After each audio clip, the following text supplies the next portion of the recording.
I don't necessarily want to call attention to the amount of work it would take for one person to regularly plan and implement tiered work for students on a regular basis.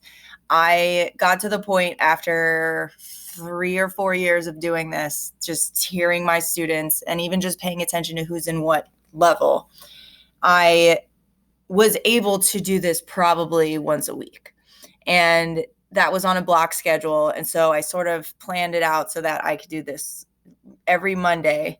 And it was great. And that's fine. It's a lot of time and energy up front to do that. You have to make sure there's a lot of planning outside of the classroom time, which people sometimes can't do and sometimes won't do, and that's fine.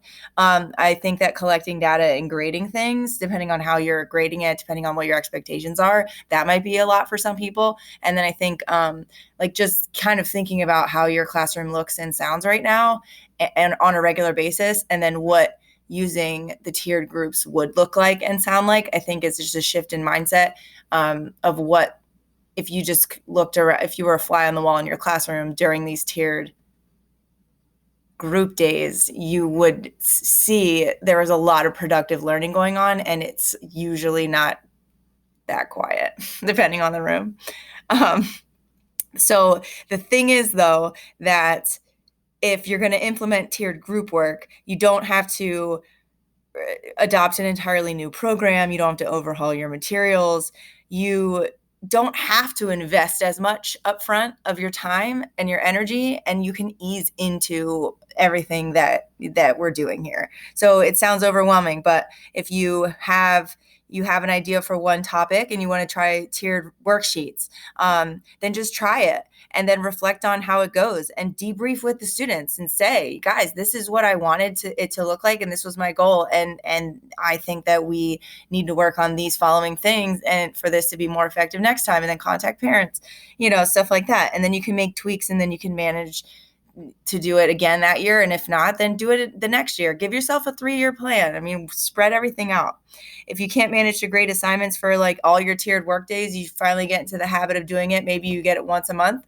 Okay. But you kind of get backed up on your grading, then that's fine. So you kind of look through to see, make sure all the kids are completing something and make sure all the kids are getting what they need. And you could do a quick exit ticket and then get a sense of where the students are on that topic. Or you could do a warm up the next day or something. So you can always kind of tweak and modify what you're getting out of the data that you collect. You can also have students fill out like an RTI survey after they're done with their tiered group work. The last 5 minutes, they can clean up the materials, and then they can fill out a survey for you, and then they can self-reflect and they can assess themselves, and then maybe you have one exit question on there. So a couple other modifications to sort of minimize your time investment is if you have a review packet for the tests that you already have planned, you already made copies of a review packet, you can put the students in tiered partners to work through it.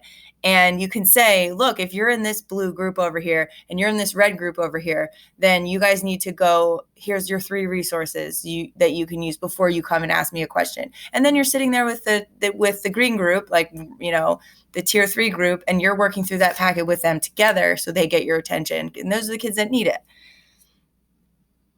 So, and it's going to require a change in your mindset. I mean, this is something that I had to jump outside my comfort zone from, like, I had to control the room with direct instruction. That's what I thought. And so I had to really jump outside of what I thought was comfortable and, watch things not go well the first time. And that's okay, because if you think it's not going well, it's probably not as bad as you think. And we're just really critical of each other. So you have to kind of learn how to like monitor a room without physically walking over to students. You have to put your foot down about what your expectations are and then call kids out on it and like follow up with them on it. So I get pretty serious with my students about like what seem like petty issues, but it's like, if we want to use this time wisely, everybody, then I'm going to have to take some of these petty issues that are becoming problems, and we have to like squash them right away so that they don't become big problems, so we can actually effectively learn together as a group. So yeah, it seems petty, but it turned out to be worth it. And I think when the moments come up and you can stop the class and say, hey guys, this is not okay. I need this classroom to look like this. I need this classroom to sound like this. And then maybe having the students brainstorm too about like what the class should look like, what the class should sound like. That kind of stuff they're all easy little tweaks that you can do, the little ideas that you can get to really make this work for you and for your students, because it's worth it. It's worth it.